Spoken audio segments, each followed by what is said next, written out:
1999 ခုနှစ်မှာကမ္ဘာအပြင်ကနေအုတ်ကာကဲတစ်ခုကကမ္ဘာမြေပေါ်ကိုကျလာခဲ့ပါတယ်။အုတ်ကာကဲတစ်ခုကြောင့်ကမ္ဘာသမုဒ္ဒရာရေတွေခန်းချောက်သွားတယ်လို့အဆိုးဆုံးကတော့ဝေါင်လို့ခေါ်တဲ့ဂျိုသားတွေပါလာခဲ့တာပဲဖြစ်ပါတယ်။ဝေါင်တွေကိုတိုက်ခိုက်ဖို့လှုပ်ဝက်အဖွဲ့အစည်းတစ်ခုဖြစ်တဲ့ Z အဖွဲ့က Mass Rider တွေကိုတီထွင်ပြီးဝေါင်တွေနဲ့တိုက်ပွဲဖြစ်ပွားခဲ့ပါတယ်။ဒါပေမဲ့ကြာလာတဲ့အခါမှာတော့ Z အဖွဲ့ကိုဆန့်ကျင်တဲ့အဖွဲ့အစည်းတစ်ခုပေါ်လာပြီးအဖွဲ့အစည်းကို Neon Z လို့ခေါ်ပါတယ်။ခုနှစ်ကြာပြီးနောက်မှာတော့အဲ့ဒီတိုက်ပွဲတွေကြောင့်လူသားတွေကအခက်အခဲတွေနဲ့ကြုံရပြီးရေရဖို့ကိုလည်းအသေးအတန်လူနေကြရပါတယ်။တချို့လူတွေကရေရဖို့အသေးအတန်လူနေကြခြင်းခမောက်အပြူဆောင်တဲ့လူတစ်ယောက်ကအေးရအေးချောင်းနီယိုဇက်ရှိတဲ့နေရာကိုထွက်လာခဲ့ပါတယ်။အဲ့ဒါကိုဇက်အဖွဲ့ဝင်အာနာတာကတွေ့သွားပြီးသူ့ကိုလာတားပါတယ်။ခမောက်အပြူဆောင်တဲ့လူလည်းဘာမှဂယုမဆိုင်ပဲထွက်သွားလိုက်ပါတယ်။တစ်ဖက်မှာကားတစ်စီးနောက်ကိုဇက်အဖွဲ့ကလူတွေကအနောက်ကနေလိုက်ပြီးတနက်တွေနဲ့အဆက်မပြတ်လိုက်ပစ်နေပါတယ်။တကယ်တော့ကားရဲလူတွေကဇက်အဖွဲ့ကိုစန့်ကျင်တဲ့နီယိုဇက်အဖွဲ့ကလူတွေဖြစ်ပြီးတနက်နဲ့လိုက်ပစ်တာကြောင့်တနေရာမှာကြောင်ပိတ်မိသွားပါတယ်။သူတို့ရဲ့ခေါင်းဆောင်ကအော်ဒါဖြစ်ပြီးသူတို့နဲ့တဖွဲ့တည်းဖြစ်တဲ့ Dice Scale နဲ့ Hokuto တို့လည်းပါလာခဲ့ပါတယ်။သူတို့ဇက်ဖွဲ့ကဖြစ်တဲ့ယာမာတိုကအော်ဒါကိုသူတို့နဲ့ပြန်ပူးပေါင်းဖို့ဒူးထောက်တောင်းပန်ပြီးပြန်ခေါ်ပါတယ်။တကယ်တော့သူတို့တွေကဇက်အဖွဲ့မှာအရင်ကအလုပ်တူလုပ်ခဲ့မှုတဲ့အဖွဲ့သားတွေပဲဖြစ်ပါတယ်။တင်းရင်တောင်ဇက်ဖွဲ့တွေကိုမွင်ဖို့ဆုံးဖြတ်ထားတဲ့အော်ဒါလည်းယာမာတိုကိုခြေထောက်နဲ့နင်းထားပြီးတေတောင်ဇက်ဖွဲ့တွေမွင်မှုဆိုပြီးပြောလိုက်ပါတယ်။သူတို့တွေဇက်အဖွဲ့တွေကိုပြန်သွားကြရတဲ့အကြောင်းရင်းကတော့လူရှိသူရှိမှဟုတ်တယ်လို့ရှိပြီးနောက်ွယ်မှာတော့လှုပ်ချင်တာတွေလုပ်နေတာကြောင့်ပြန်မသွားကြကြတာပဲဖြစ်ပါတယ်။ဒီလောက်ထိအောက်ကျခံပြီးခက်ခါရဝင်ဖို့ပြောတာတောင်လက်မခံတဲ့ယာမာတိုလည်းသူ့ရဲ့ပိုးကောင်လေးကိုခါပြီးကာမရိုက်တာခဲသားတို့ဖောင်ကိုပြောင်းလဲလိုက်ပါတယ်။အိုဒါလည်းသူ့ရဲ့ပိုးကောင်လေးကိုခေါ်ပြီးကာမရိုက်တာဟာကက်ဖောင်ကိုပြောင်းလဲလိုက်တယ်လို့ Dice Scale ကကာမရိုက်တာတွေးဖောင်ကိုပြောင်းလဲလိုက်ပါတယ်။အနာကအာရန်တာလည်းကာမရိုက်တာကတက်ဖောင်ပြောင်းလဲလိုက်ပြီးယာကူရာမှာလည်းကာမရိုက်တာတပီးဖောင်ကိုပြောင်းလဲလိုက်ပါတယ်။သူတို့ရဲ့အဓိကရန်သူကဝေါင်နေဖြစ်ကြပေမဲ့အခုချိန်မှာတော့နားလည်မှုတွေလွဲပြီးအချင်းချင်းအသေးကြီးတိုက်ခိုက်နေကြပါတယ်။သူတို့ရဲ့တိုက်ခိုက်နေတဲ့နားလေးကိုစွန်းနာကခမောက်ပြူဆောင်းတဲ့လူကအေးရအေးချောင်းလမ်းလျှောက်လာနေပါတယ်။တကယ်တော့သူကအဖွားချစ်မီလေးတန်တို့စိုးကြီးပဲဖြစ်ပါတယ်။စိုးကြီးလည်းသူ့ရဲ့ပိုးကောင်တွေကိုခေါ်ပြီးကာမရိုက်တာခါဖူတိုဖောင်ကိုပြောင်းလဲလိုက်ပါတယ်။ပြီးရနေ cut off လုပ်လိုက်ပြီးသူ့စီကိုတိုက်ခိုက်ဖို့လာတဲ့ကောင်တွေကိုတစ်ချက်တည်းမှအောင်လုပ်ပြီးအမြင့်တင်နေရကိုခုံလိုက်ပါတယ်။နေမီကို background ထားပြီးသူ့ရဲ့ icon နဲ့ပြတဲ့ post တစ်ခုကိုလုပ်ပြလိုက်ပါတယ်။နောက်တစ်နေ့မှာတော့စိုးကြီးကငါးဖမ်းလို့အိမ်ကိုပြန်လာနေပြီးတစ်ဖက်မှာအာနာတာကဟီရိုကြီးအလုပ်လုပ်တဲ့နေရာမှာအိမ်အောင်ပြုကျင်ကြောင်းလာပြောပါတယ်။ဒါပေမဲ့သူ့စကားတွေကမွေးမရဲဖြစ်နေတာကြောင့်ငါးဖမ်းလို့ပြန်လာတဲ့စိုးကြီးကဝင်းနောက်ချက်လို့ဖြစ်သွားပါတယ်။အဲ့ဒါကြောင့်သူ့ကိုအပြင်မှာစကားပြောဖို့ခေါ်လာပြီးအာနာတာကစိုးကြီးကိုတွေ့ရတဲ့အိုဒါတို့အဖွဲ့မှာရိပ်မိသွားပါတယ်။သူနဲ့ရန်ဖြစ်တော့မယ်အလုပ်မှာဟီရိုကြီးကဝင်တားလိုက်ပါတယ်။သူချစ်နေရတဲ့ကောင်မလေးချင်းမှာရန်မဖြစ်ချင်တာကြောင့်အာနာတာနဲ့ဆိတ်ချော့လိုက်ပြီးဟီရိုကြီးကသူ့ယောဂကြောင့်အားနေလာပါတယ်။အဲ့ဒါကြောင့်အနားယူဖို့အထဲကိုဝင်သွားလိုက်ပြီးစိုးကြီးကနီယွန်ဇက်မှာအဖွဲ့ဝင်လုပ်နေတာဟာလုပ်ချင်လို့လုပ်နေတာမဟုတ်ဘူးဆိုတာအာနာတာကိုပြောပြပေးလိုက်ပါတယ်။သူတို့စီက information တွေသိရဖို့တချို့လုပ်နေတဲ့အကြောင်းအာနာတာကိုပြောပြပေးလိုက်ပြီးသူ့ကိုလည်း Z information တွေရဖို့သူ့အကူအညီကိုလည်းလိုအပ်တယ်ဆိုပြီးပြောလိုက်ပါတယ်။တစ်ဖက်မှာစိုးကြီးကနီယွန်ဇက်အဖွဲ့စီကိုတွားပြီး Z အဖွဲ့ကတီထောင်နေတဲ့မိုးမျှော်စင်ရင်ကြောင့်အတိတွားပေးပါတယ်။သူတို့တွေကကဘာကနေကဘာပြင်အထိရှည်လျားတဲ့မိုးမျှော်စင်စောက်ထားပြီးကဘာအပြင်ကကျေတကူကိုသူတို့ရဲ့နီးပညာပစ္စည်းတွေနဲ့ပြုပြင်ပြောင်းလဲပြီးကဘာကြီးကိုရေရီပြန်ရအောင်လုပ်ပေးမဲ့အကြောင်းသတင်းလာပေးပါတယ်။အဲ့လိုဖြစ်သွားရင်ဇက်ပွဲကကဘာကြီးကိုသူတို့ကြိုက်တယ်လို့ထိန်းချုပ်နိုင်မှာဖြစ်သွားတဲ့အတွက်အိုဒါကသဘောမကျဖြစ်နေခဲ့ပါတယ်။အဲ့ဒါကြောင့်ဇက်အဖွဲ့တွေကိုကျူးကျော်ဖို့အိုဒါကဆုံးဖြတ်လိုက်ပြီးအားလုံးလည်းသဘောတူညီလိုက်ကြပါတယ်။အဲ့ဒီညမှာစိုးကြီးကသူ့အမေပေးခဲ့တဲ့လေသွဲလေးကိုကြည့်ပြီးအိုဒါကအနောက်ကနေရောက်လာခဲ့ပါတယ်။စိုးကြီးလည်းဇက်အဖွဲ့မှာရွှေဝါရောင်ရိုက်တာတစ်ကောင်ရှိနေရဆိုပြီးအတိပေးလိုက်ပါတယ်။အဲ့ဒီကောင်ကအယမ်းမြန်တဲ့အတွက်သူတက်ခဲ့တဲ့နေရာမှာနှင်းစီပန်းတွေထားတတ်တဲ့အကြောင်းအတိပေးလိုက်ပါတယ်။ဘာကောင်မှမကြောက်တတ်လို့နီယွန်ဇက်ကိုတီထောင်လာတဲ့အိုဒါလည်းသူ့ကိုအနိုင်ယူမယ်ဆိုပြီးစိုးကြီးကိုပြောလိုက်ပါတယ်။တစ်ဖက်မှာဆိုင်ငံတစည်းနဲ့ရှောက်သွားနေတဲ့အာရာတာနဲ့ဟီရိုကြီးလည်းတနေရာအရောက်မှာဒီနေရာကသူ့အမေနဲ့ငငယ်ကကျယ်ရီကြီးခဲ့မှုတဲ့အကြောင်းပြောပြလိုက်ပါတယ်။အဲ့လိုစကားတွေအချင်းချင်းပြောနေကြရင်အာရာတာကဟီရိုကြီးရဲ့လက်ကိုမတိတထိသွားလှုပ်လိုက်ပြီးသူနဲ့အိမ်အောင်ပြုကျင်နေဆိုပြီးတဲပြောလိုက်ပါတယ်။ဟီရိုကြီးလည်းစကားနဲ့မပြောဘဲလက်အမူအရာနဲ့ညင်းလိုက်ပြီးရှက်သွားတဲ့အာရာတာကအေးလာတယ်ဆိုပြီးရှောက်ချွင်းအင်ကြီးယူဖို့ထွက်သွားလိုက်ပါတယ်။တကယ်တော့ဟီရိုကြီးကအာရာတာကိုချစ်ပြီးသူနဲ့အတူတူနေခြင်းပေမဲ့သူ့ယောဂအခြေအနေကြောင့်အာရာတာကိုတယောက်တည်းထားခဲ့မှမလိုလားလို့သူနဲ့လမ်းမထက်ကျင်တာပဲဖြစ်ပါတယ်။အဲ့အချိန်မှာပဲဟီရိုရီနာကိုဝေါင်၃ကောင်ရောက်လာတဲ့အတွက်စိုးကြီးကသူ့ကိုထွက်ပြေးခိုင်းလိုက်ပါတယ်။စိုးကြီးလည်းခါဘူတိုဖောင်ကိုပြောင်းလိုက်ပြီးသူ့ရဲ့ခန်းနဲ့ဝေါင်နှကောင်ကိုအဆုံးတက်ပေးလိုက်ပြီးကျန်တဲ့ဝေါင်နှကောင်ကိုလက်သီးနဲ့ပဲနဲ့ထိုးပြီးမှရိုက်တာကင်းနဲ့ဖြတ်စည်းပစ်လိုက်ပါတယ်။သူ့ညီမလေးဟီရိုရီကိုအသေးအတန်လိုက်ရှာပြီးတနေရာအရောက်မှသူ့ညီမလေးကမေ့လဲနေပါတယ်။အဲ့ဒါကြောင့်ဆေးရုံခေါ်သွားလိုက်ပြီးဒေါက်တာကသူ့အတွက်အသက်ရှင်ဖို့ရက်အနည်းငယ်လောက်ပဲလိုတော့တယ်ဆိုပြီးပြောလိုက်ပါတယ်။တကယ်တော့ဟီရိုရီအခုလိုဖြစ်နေတာကလွန်ခဲ့တဲ့9နှစ်မှာအောက်ကငယ်တစ်ခုကကဘာမီကိုကျလာတဲ့အတွက်အခုလိုယောဂဖြစ်နေရတဲ့အကြောင်းအာရတာကိုရှင်းပြပေးလိုက်ပါတယ်။အာရာတာလည်းဆရာဝန်ကိုငိုယိုတောင်းပန်ပြီးသူ့ယောဂါကိုပြအောင်ကုပေးဖို့တောင်းဆိုပေမဲ့ဆရာဝန်ကဘလို့မှကုမရတာကြောင့်ပြန်တောင်းပန်လိုက်ပါတယ်။စိုးကြီးလည်းသူ့ညီမလေးဟီရိုရီနာသွားပြီးသူ့ညီမလေးအခုလိုဖြစ်နေတာကိုကြည့်မရတဲ့အတွက်တခုခုလုပ်ဖို့ဆုံးဖြတ်လိုက်ပါတယ်။ဝမ်းနေနေတဲ့အာရာတာနာသွားပြီးနီယွန်ဇက်ကိုသူ့ကိုယ်တိုင်ဖျက်ဆီးတော့မယ့်အကြောင်းလာပြောပါတယ်။ငိုယိုနေတဲ့အာရာတာကိုလက်သီးနဲ့တစ်ချက်ထိုးလိုက်ပြီးဒီလိုကောင်မျိုးကဟီရိုရီကိုကာကွယ်ပေးမှလားဆိုပြီးစိတ်တူတူနဲ့ပြောလိုက်ပါတယ်။အဲစကားတွေကိုအဝေးကရက်ကြည့်နေတဲ့ဟိုကူတိုကကြားသွားပါတယ်။နောက်တနေ့မနက်မှာစိုးကြီးကအိုဒါရိုစီလာပြီးဇက်ဘွဲကတရင်တချို့ကိုလာပြောပါတယ်။ အဲ့ဒါကသူတို့ရဲ့တိဆောက်ထားတဲ့မိုးမျှော်စီးပေါ်မှာရိုက်တာတယောက်ကရေရဖို့အတွက်ခလုတ်ဖွင့်ပေးရမယ်ဆိုတာပဲဖြစ်ပါတယ်။ဟိုကူတိုလည်းစိုးကြီးကိုမယုံဖို့ပြောလိုက်ပြီးမင်းညကအာရာတာနဲ့စကားတွေပြောနေတဲ့အတွက် imposter ဖြစ်နိုင်တဲ့အကြောင်းပြောလိုက်ပါတယ်။စိုးကြီးလည်းအာရာတာနဲ့စကားပြောတာက Z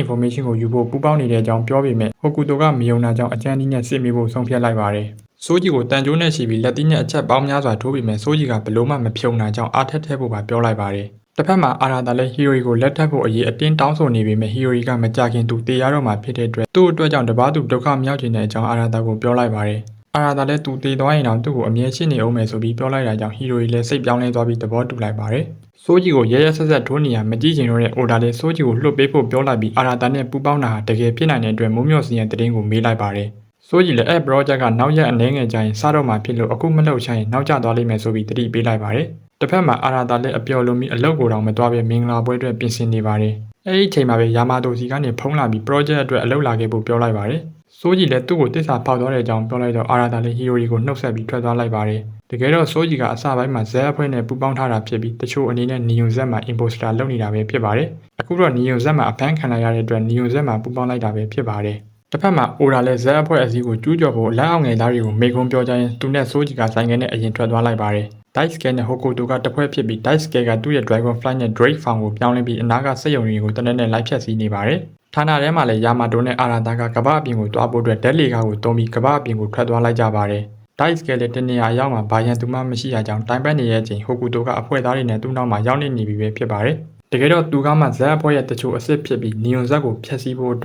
က်ရောင်ဆောင်ထားတဲ့သူပဲဖြစ်ပါတယ်။အဲ့ဒါကြောင့်တယောက်တည်းဖြစ်တဲ့ Dice Scale ကိုတနက်နဲ့ဝိုင်းပြလိုက်တဲ့အတွက်လူပုံစံပြောင်းပြီးနေရာမှာတင်တေဆုံးသွားပါတယ်။တစ်ဖက်မှာစိုးကြီးနဲ့အိုဒါလည်းသူတို့သွားမဲ့လမ်းမှာဇက်ပွဲကလူတွေတနက်နဲ့လိုက်ပစ်တာကြောင့်ကြီးတွေကိုရှောင်းရင်းလွှားရင်းတနေရာရောက်မှရက်လိုက်ပါတယ်။သူတို့နောက်ဟိုကူတိုကတနက်နဲ့ပစ်လိုက်တာကြောင့်တစ္ဆာဖောက်ဆိုတာအိုဒါကတီးသွားပါတယ်။အဲ့ဒါကြောင့်အစီအစဉ်တိုင်းစိုးကြီးကိုထွက်သွားခိုင်းလိုက်ပြီးသူကတော့တစ္ဆာဖောက်တွေနဲ့တိုက်ခိုက်ဖို့နေခဲ့လိုက်ပါတယ်။အိုဒါလည်းသူ့ဘိုးကောင်လေးနဲ့ Hacker Farm ပြောင်းလိုက်ပြီးပစိန်တိုင်းလိုက်ခုတ်နေတဲ့အချိန်သူ့နားလေးမှာယာဂိုရာမကတပီးဖောင်ကိုပြောင်းလိုက်ပါတယ်။စိုးကြီးလည်းသူ့ဆိုင်ငယ်နဲ့လေပေါ်ပြန်သွားပြီးရေပိုက်ကောင်းထဲကနေကမ္ဘာအပြင်ကိုထွက်သွားလိုက်ပါတယ်။အာရာတာနဲ့ယာမာတိုတို့လည်းအပေါ်ကိုရောက်လာပြီးတကားဖွင့်လိုက်တဲ့အချိန်ဆိုင်ငယ်တစ်စီးရှိနေတဲ့အတွက်စိုးကြီးကသူတို့ထက်အရင် Croat တုံးပြီးရောက်နေတာပဲဖြစ်ပါတယ်။အာရာတာကိုခလုတ်ဖွင့်ဖို့အတွက်တယောက်တည်းသွားခိုင်းလိုက်ပြီးသူကတော့စိုးကြီးနဲ့တိုက်ခိုက်ဖို့နေခဲ့လိုက်ပါတယ်။သူတို့နှစ်ယောက်လည်းပိုးကောင်တွေခေါ်လိုက်ပြီးနှစ်ယောက်သားကာဘူတိုနဲ့ခဲသားတို့ဖောင်ကိုပြောင်းလဲလိုက်ပါတယ်။အာရာတာလည်းဆက်ကောင်းထဲမှာအထက်ကခိုင်းတယ်လို့ဆက်တွေဖွင့်နေပြီးစိုးကြီးနဲ့ယာမာတိုကဓာတ်တစ်ချောင်းနဲ့အပြင်းထန်တိုက်ခိုက်နေကြပါတယ်။စိုးကြီးကတနက်နဲ့ပြစ်လိုက်တာကြောင့်အပေါက်ဖြစ်သွားပြီးနှစ်ယောက်စလုံးအာကာသထဲမှာတန်လင်းဖြစ်နေပါတယ်။ Croat ကိုတုံးလိုက်တဲ့အတွက်နှစ်ယောက်သားအောက်ကိုပြန်ကျလာပြီးအပြန်အလှန်တိုက်ခိုက်နေကြပါတယ်။အထက်မှာလည်းအာရာတာက Croat ကိုတုံးပြီးခလုတ်ကိုဖွင့်ချလိုက်တာကြောင့်ကျဲတကွန်တစ်ခုနဲ့အတူကဘာကြီးကိုပျက်စီးနိုင်တဲ့ကြောက်တုံးကြီးမှာအတူပါလာခဲ့ပါတယ်။ကြောက်တုံးကြီးကကျဲတကွန်ကိုတိုက်မိသွားတဲ့အတွက်ပျက်စီးသွားပြီးဝေလိုင်းတွေထွက်ပေါ်လာခဲ့ပါတ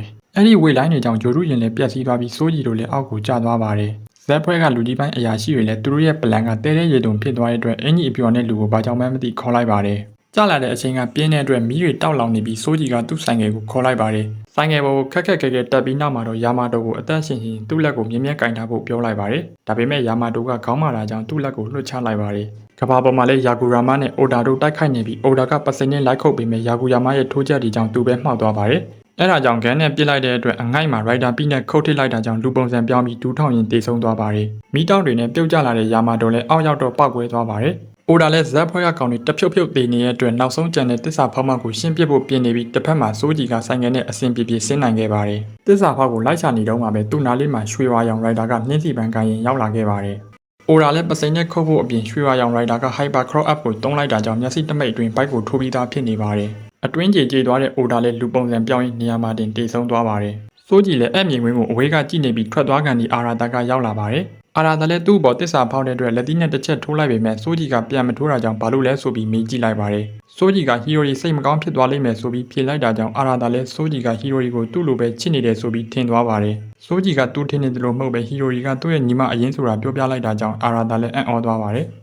အဲ့ဒီအချိန်မှာပဲဟီယိုရီကတတိလစ်သွားတဲ့အကြောင်းဖုံးဝင်လာတဲ့အတွက်ချက်ချင်းပဲဟီယိုရီရှိရဲ့နေရာကိုထွက်လာခဲ့လိုက်ပါတယ်။စိုးကြီးလည်းသူ့အမေရဲ့လေသွဲလေးကိုချွတ်ပြီးသူ့ညီမလေးဟီယိုရီကိုဝေပေးလိုက်ပါတယ်။ဟီယိုရီလည်းသူ့အမေလေသွဲကိုမြင်သွားမှသူ့ရှေ့မှာရောက်နေသူကသူ့အကိုအရင်ဆိုတာခုမှသိသွားပါတယ်။ဟီယိုရီကသူ့အသက်နေဝင်ကန်ကြီးပြီဖြစ်တဲ့အတွက်သူချစ်ရတဲ့သူနဲ့အမြန်လက်ထပ်ချင်တဲ့အကြောင်းသူ့အကိုကိုပြောပြလိုက်တာကြောင့်အမြန်ဆုံးမင်္ဂလာပွဲကိုစီစဉ်ပေးလိုက်ပါတယ်။အဲ့ဒါကြောင့်စိုးကြီးကသူတို့နှစ်ယောက်ကိုတက်ဆုံးတိုင်ပေါင်းဖို့ဂရိတီသလားဆိုပြီးမေးလိုက်တာကြောင့်နှစ်ယောက်စလုံးကဂရိတီတယ်ဆိုပြီးဖြေလိုက်ပါတယ်။အခုမှအကျဉ်လင်မယားဖြစ်တဲ့သူတို့နှစ်ယောက်လည်းနောက်ဆုံးအနေနဲ့အာရာတာကိုဟီယိုရီကစကားတိုးတိုးလေးပြောရင်းတေဆုံးသွားပါတယ်။ စိုးကြည်လည်းသူ့ညီမလေးတေဆုံးသွားတဲ့အတွက်ရှာကြီးတငင်ငိုယိုပြီးအားလုံးလည်းသူ့လိုပဲဝမ်းနေနေကြပါတယ်စိုးကြည်လည်းအပြင်ကိုထွက်လာပြီးဇက်အဖွဲ့ကလူတစ်ယောက်ကသူ့စီကိုဖုံးဆက်လာပါတယ်တကယ်တော့ဆက်တဲ့သူကတခြားသူမဟုတ်ပဲတစ္ဆာဖောက်သွားတဲ့ဟိုကူတိုပဲဖြစ်ပါတယ်ဇက်အဖွဲ့ရဲ့ဥက္ကဋ္ဌကဝေါင်နေနဲ့ပူပေါင်းလိုက်ပြီးဆိုတဲ့သတင်းကိုပြောပြလိုက်ပြီးအခုသူတို့လွတ်တင်မဲ့ဒုံးပြန်ကိုလည်းဖျက်ဆီးပေးဖို့စိုးကြည်ကိုမှားလိုက်ပါတယ်ဥက္ကဋ္ဌရှိရဲ့အခမ်းအနားကိုတွားပြီးသူတို့ပြောတဲ့စကားတွေကိုကြားသွားတဲ့အတွက်ဟိုကူတိုကိုနှုတ်ပိတ်ဖို့တနက်တွေနဲ့ဝိုင်းပစ်တာကြောင့်ဓမ္မခံနိုင်တော့ပဲနေရာမှာတင်တိတ်ဆုံးသွားပါတယ်။အဲဒါကြောင့်ဇက်အဖွဲ့ကိုဖျက်ဆီးဖို့အတွက်အာရာတာကိုတွားခေါ်လိုက်ပြီးနှစ်ယောက်သားအပြင်ကိုထွက်လာခဲ့လိုက်ပါတယ်။ပြီးရတဲ့နှစ်ယောက်သားကာမရိုက်တာဖောင်ပြောင်းလိုက်ပြီးလမ်းမှာရှိတဲ့ဘောင်းတွေကိုဖျက်ဆီးရင်ခရော့အပ်နဲ့အချိန်မီထွက်သွားတော့မဲ့ရင်ထဲကိုရောက်လာခဲ့ပါတယ်